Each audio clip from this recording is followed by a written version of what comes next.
اعوذ باللہ من الشیطان الرجیم بسم اللہ الرحمن الرحیم الحمد للہ رب العالمین والعاقبۃ للمتقین والصلاة والسلام علی سید الانبیاء والمرسلین اما بعد فاعوذ باللہ من الشیطان الرجیم بسم اللہ الرحمن الرحیم ان اللہ وملائکتہ یصلون علی النبی یا ایہا الذین آمنوا صلوا علیہ وسلموا تسلیما۔ کوئی لب کوئی زبان خاموش نہ رہے، محبت اور عقیدت کے ساتھ بآواز بلند درود پاک کا نذرانہ پیش کیجیے۔ الصلاۃ والسلام علیک یا سیدی یا رسول اللہ وعلی آلک واصحابک یا سیدی یا حبیب اللہ۔ الصلاۃ والسلام علیک یا رفیقی یا وعلی آلک واصحابک یا سیدی یا حبیب اللہ۔ نبی پاک صلی اللہ تعالیٰ علیہ وآلہ وسلم پر ایمان لانے کے چند تقاضے ہیں، اور ان میں سے سب سے پہلا تقاضا یہ ہے کہ نبی پاک صلی اللہ تعالیٰ علیہ وآلہ وسلم سے محبت کی جائے، اور حضور جانے جانا علیہ السلام سے جتنی زیادہ محبت کی جائے اتنا ہی زیادہ ایمان کامل ہوتا ہے۔ نبی پاک صلی اللہ تعالیٰ علیہ وآلہ وسلم پر ایمان لانے کے چند تقاضے ہیں، جن میں سے پہلا ہے کہ حضور سے محبت کی جائے۔ دوسرا تقاضا یہ ہے کہ نبی پاک صلی اللہ تعالیٰ علیہ وآلہ وسلم کی عزت کی جائے، حضور کا احترام کیا جائے، اور تیسرا تقاضا یہ ہے کہ نبی پاک صلی اللہ تعالیٰ علیہ وآلہ وسلم کی اطاعت کی جائے۔ اگر ہم تھوڑا سا اس بات پہ غور کریں تو حضور کی محبت کے ساتھ اگر نبی پاک کی اطاعت بھی کی جائے جو کہ اللہ تعالیٰ نے ہم پر فرض کی ہے، اگر حضور کی محبت کے ساتھ حضور کی اطاعت بھی کی جائے اور حضور کا ادب بھی کیا جائے تو اس کو عبادت کہتے ہیں، اور اگر حضور کی محبت کے ساتھ حضور کی اطاعت یا حضور کی عزت نہ کی جائے تو اس کو منافقت کہتے ہیں۔ آپ ذرا اس بات پر دوبارہ غور کریں کہ اگر حضور کا ادب بھی کیا جائے اور حضور سے محبت بھی کی جائے اور صرف اطاعت نہ کی جائے تو یہ منافقت ہوتی ہے، یہ حضور سے منافقت ہوتی ہے۔ حضور کے ایک صحابی ہیں حضرت طلحہ، آپ کے بہت زیادہ لاڈلے صحابی تھے۔ نبی پاک صلی اللہ تعالیٰ علیہ وآلہ وسلم اپنے چھوٹے چھوٹے کام ان کو کہا کرتے تھے، آپ حضور کے غلام بھی تھے، آپ اپنے چھوٹے چھوٹے کام ان کو کہا کرتے تھے، اور حضور آپ کی بہت بڑی بڑی تعریفیں کیا کرتے تھے، بہت زیادہ تعریفیں کیا کرتے تھے۔ ایک مرتبہ صحابہ کا مجمع لگا ہوا تھا جس میں نبی پاک صلی اللہ تعالیٰ علیہ وآلہ وسلم بھی تھے۔ نبی پاک صلی اللہ تعالیٰ علیہ وآلہ وسلم سے صحابہ عرض کرنے لگے کہ یا رسول اللہ صلی اللہ تعالیٰ علیہ وآلہ وسلم، یہ جو طلحہ ہیں یہ آپ کے چھوٹے چھوٹے کام کرتے ہیں اور آپ سے اتنی بڑی بڑی تعریفیں لے جاتے ہیں۔ تو نبی پاک صلی اللہ تعالیٰ علیہ وآلہ وسلم جلال میں آ گئے، حضور فرمانے لگے ابھی طلحہ کو بلاؤ۔ نبی پاک صلی اللہ تعالیٰ علیہ وآلہ وسلم نے حضرت طلحہ کو بلوایا اور حضرت طلحہ کو حکم دیا کہ جاؤ جا کر اپنے باپ کا گلا کاٹ کر میرے پاس لاؤ۔ حضرت طلحہ اٹھتے ہیں، دورے دورے حضرت علی کی جا کر تلوار پکڑتے ہیں اور اپنے والد کے پیچھے دورے دورے چلے جاتے ہیں۔ نبی پاک صلی اللہ تعالیٰ علیہ وآلہ وسلم صحابہ کو حکم دیتے ہیں، اے صحابہ جاؤ اس کو پکڑ لو، یہ واقعی اپنے باپ کی گردن اتار دے گا۔ اتنی محبت تھی نبی پاک صلی اللہ تعالیٰ علیہ وآلہ وسلم کے صلی اللہ تعالیٰ علیہ وآلہ وسلم سے۔ نبی پاک صلی اللہ تعالیٰ علیہ وآلہ وسلم نے فرمایا کہ اس شخص نے ایمان کی چاشنی چکھ لی، اس شخص نے ایمان کا مزہ چکھ لیا کہ جس شخص نے یہ تین عمل اپنائے۔ پہلا عمل نبی پاک صلی اللہ تعالیٰ علیہ وآلہ وسلم فرماتے ہیں وہ پہلا عمل یہ ہے کہ اللہ اور اس کے رسول سے بڑھ کر کسی کو بھی نہ چاہا جائے۔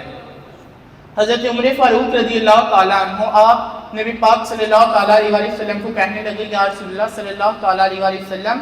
آپ مجھے دنیا کی ہر چیز سے زیادہ عزیز ہیں، اپنے ماں باپ سے، جان سے، مال سے، ہر چیز سے زیادہ پیارے ہیں سوائے اپنی جان کے۔ تو نبی پاک فرمانے لگے اے عمر،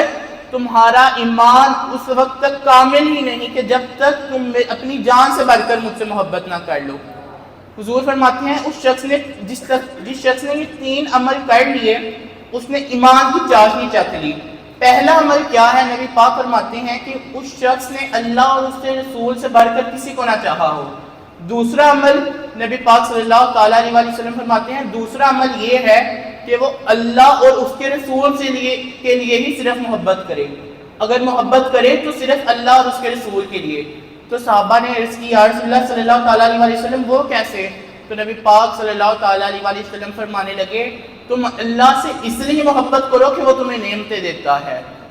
مجھ سے اس لیے محبت کرو کہ میں اللہ کا محبوب ہوں، اور میری خاطر میری اہل بیت سے محبت کرو۔ نبی پاک نے 2 نشانیاں تو بتا دیں، اور تیسری چیز کیا ہے کہ جس نے عمل کیا اور اس نے ایمان کی چاشنی چکھ لی، نبی پاک فرماتے ہیں وہ تیسرا عمل یہ ہے کہ وہ شخص ایمان کے بعد کفر میں لوٹنا اتنا ناپسند کرتا ہو کہ جیسے وہ جنت سے نکل کر جہنم میں جانا پسند کرتا ہو۔ نبی پاک فرماتے ہیں اس شخص کو ایمان کے بعد کفر میں لوٹنا اتنا برا لگتا ہو کہ جیسے وہ شخص جنت میں تھا اور اب وہ نکل کر جہنم میں آ گیا ہے۔ حضور کے ایک صحابی ہیں، حضور کی ایک صحابیاں ہیں حضرت ام سلیم، آپ فرماتی ہیں نبی پاک صلی اللہ تعالیٰ علیہ وسلم ایک مرتبہ میرے گھر تشریف لائے، گرمی کا موسم تھا، نبی پاک کو پسینہ آیا تو میں نے وہ پسینہ ایک شیشی میں جمع کر لیا، تو نبی پاک صلی اللہ تعالیٰ علیہ وسلم فرماتے ہیں اے ام سلیم اس شیشی کا کیا کرو گی جس میں تم نے میرا پسینہ بھرا ہے؟ تو آپ فرماتی ہیں یا رسول اللہ صلی اللہ تعالیٰ علیہ وسلم جب میرے بچے بیمار ہوا کریں گے تو میں اس سے شفا حاصل کیا کروں گی، میں اس سے برکت حاصل کیا کروں گی۔ تو نبی پاک صلی اللہ تعالیٰ علیہ وسلم فرماتے ہیں اے ام سلیم جو حق امت کا اپنی نبی پر تھا کہ وہ اس سے محبت کرے تم نے وہ حق ادا کر دیا ہے، اے ام سلیم تم نے محبت کا حق ادا کر دیا ہے۔ اور اسی پر علامہ محمد اقبال نے عشق رسول بیان کرتے ہوئے فرمایا تھا کہ اگر ہم نبی پاک صلی اللہ تعالیٰ علیہ وسلم سے محبت نہ کریں گے، محمد کی محبت دین حق میں شرط اول ہے، محمد کی محبت دین حق میں شرط اول ہے، ہو اگر اسی میں خامی تو سب کچھ نامکمل ہے، اگر اسی میں خامیاں تو سب کچھ نامکمل ہے، ہمارا اس دنیا میں آنے کا کوئی فائدہ نہیں۔ حضرت عائشہ صدیقہ رضی اللہ تعالیٰ عنہ آپ فرماتی ہیں میں نے نبی پاک صلی اللہ تعالیٰ علیہ وسلم سے عرض کی یا رسول اللہ صلی اللہ تعالیٰ علیہ وسلم آپ میرے لیے دعا فرمائیں کہ اللہ تعالیٰ میرے تمام گناہوں کی بخشش فرما دے۔ نبی پاک صلی اللہ تعالیٰ علیہ وسلم ہاتھ اٹھاتے ہیں اور فرماتے ہیں اے اللہ عائشہ کے پچھلے گناہ، عائشہ کے اگلے گناہ، عائشہ کے ظاہری گناہ، عائشہ کے پوشیدہ گناہ، عائشہ کے چھوٹے گناہ، عائشہ کے بڑے گناہ، عائشہ کے سب گناہوں کی مغفرت فرما۔ حضرت عائشہ فرماتی ہیں میں اتنی خوش کہ نبی پاک صلی اللہ تعالیٰ علیہ وسلم جو کہ اللہ کے محبوب ہیں انہوں نے میرے لیے دعا کی ہے کہ اے اللہ عائشہ کی مغفرت فرما۔ تو نبی پاک صلی اللہ تعالیٰ علیہ وسلم نے میرے منہ پر جب یہ خوشی کا اظہار دیکھا تو حضور فرمانے لگے اے عائشہ کیا تم خوش ہوئی؟ حضرت عائشہ فرماتی ہیں یا رسول اللہ میں خوش کیوں نہ ہوں، اللہ کے محبوب نے میرے گناہوں کی بخشش کی دعا کی ہے۔ نبی پاک فرمانے لگے عائشہ تم اس بات کی گواہ رہنا کہ میں محمد اپنی امت کے لیے ہر نماز کے بعد یہی دعا کرتا ہوں۔ یہ حضور کی ہم سے محبت تھی، اور آج ہم نے حضور سے کیا محبت کی؟ ہم نے حضور سے کیا محبت کی؟ اللہ تعالیٰ کی بارگاہ میں دعا ہے اللہ تعالیٰ ہمیں نبی پاک صلی اللہ تعالیٰ علیہ وسلم سے سچی محبت کرنے کی توفیق عطا فرمائے۔ وآخر الدعوانا ان الحمد للہ رب العالمین۔